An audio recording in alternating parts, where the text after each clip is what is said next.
ഒരു കൂട്ടം പോലീസുകാർ ഡ്രഗ് ഡീലറിനെ പിടിക്കാനായിട്ട് അയാളുടെ ബിൽഡിങ്ങിന് മുമ്പിൽ ഫ്രൈഡ് ചിക്കന്റെ ഷോപ്പ് തുടങ്ങും. പക്ഷേ അവർ ആദ്യം ഉണ്ടാക്കിയ ഫ്രൈഡ് ചിക്കൻ വളരെ മോശമായിരുന്നു. പക്ഷേ അവരുടെ കൂടെയുള്ള ഒരു പോലീസുകാരൻ ഉണ്ടാക്കിയ ചിക്കൻ എല്ലാവർക്കും ഇഷ്ടമാകുന്നു. അന്ന് തൊട്ട് അയാൾ മെയിൻ ഷെഫായി. ഒരിക്കൽ രണ്ടുപേർ അവരുടെ കടയിൽ ഭക്ഷണം കഴിക്കാൻ വരുന്നു. അവർ ഓർഡർ ചെയ്ത ഫുഡ് എങ്ങനെയൊക്കെയോ തട്ടിക്കൂട്ടി അവർ ഉണ്ടാക്കി കൊടുത്തു. അത് അവർക്ക് ഭയങ്കരമായിട്ട് ഇഷ്ടമായി. അവരുടെ റെസ്റ്റോറന്റ് പതിയെ ഫേമസ് ആകാൻ തുടങ്ങി.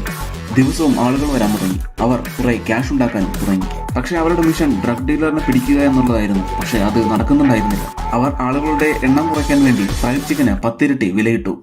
പക്ഷെ അവരുടെ റെസ്റ്റോറന്റ് വീണ്ടും ഫേമസ് ആകുകയാണ് ചെയ്തത്. പക്ഷെ ഒരു ദിവസം ഡ്രഗ് ഡീലറിന്റെ ബിൽഡിംഗിൽ നിന്ന് അവർക്ക് ഫ്രൈഡ് ചിക്കന്റെ ഓർഡർ വരുന്നു. അവർ എല്ലാവരും അയാളെ പിടിക്കാനായിട്ട് ഡ്രസ് ചെയ്ത് ഫുഡുമായി അങ്ങോട്ടേക്ക് ചെല്ലുന്നു. പക്ഷേ വാതിൽ തുറന്നത് ഒരു സ്ത്രീ ആയിരുന്നു. അവർ അവിടെ ക്ലീനിങ് ചെയ്യുകയായിരുന്നു. അവർക്ക് വേണ്ടിയായിരുന്നു ഫുഡ് ഓർഡർ ചെയ്തത്. ഡ്രഗ് ഡീലർ ഒക്കെ നേരത്തെ തന്നെ സ്ഥലം വിട്ടിരുന്നു. അവരുടെ ഗ്രൂപ്പിലെ പോലീസുകാർക്ക് എല്ലാവർക്കും സസ്പെൻഷൻ കിട്ടി. ക്യാപ്റ്റന്റെ ജോലിയും പോകുന്നു. ക്യാപ്റ്റന്റെ വൈഫ് ഡിവോഴ്സ് ചെയ്യുമെന്ന് പറഞ്ഞ് ഭീഷണിപ്പെടുത്തുന്നു. വേറെ വഴിയില്ലാതെ ക്യാപ്റ്റൻ റെസ്റ്റോറന്റ് തുറന്നു കൊണ്ടുപോകാൻ തീരുമാനിച്ചു. അയാളുടെ കൂടെ സസ്പെൻഷനിലായ ബാക്കി പോലീസുകാരും തൊട്ടടുത്ത ദിവസം ഒരാൾ വന്ന് അവരുടെ റെസ്റ്റോറന്റിന്റെ ബ്രാഞ്ച് വാങ്ങിക്കാമെന്ന് പറയുന്നു. ആദ്യം അവർ വേണ്ട എന്ന് പറയുന്നു. എങ്ങനെയെങ്കിലും ഡ്രഗ് ഡീലറിനെ പിടിക്കുക എന്നുള്ളതായിരുന്നു അവരുടെ ലക്ഷ്യം. പക്ഷേ അയാളെ കൊണ്ടുവന്ന ക്യാഷ് കാണിച്ചപ്പോൾ എല്ലാവരും അതിൽ വീണു. അന്ന് തൊട്ട് അവർ പുതിയ ജോലിയിലേക്ക് കടന്നു. പക്ഷേ അവരുടെ റെസ്റ്റോറന്റ് വാങ്ങാൻ വന്ന ആൾ വേറെ ആരുമായിരുന്നില്ല.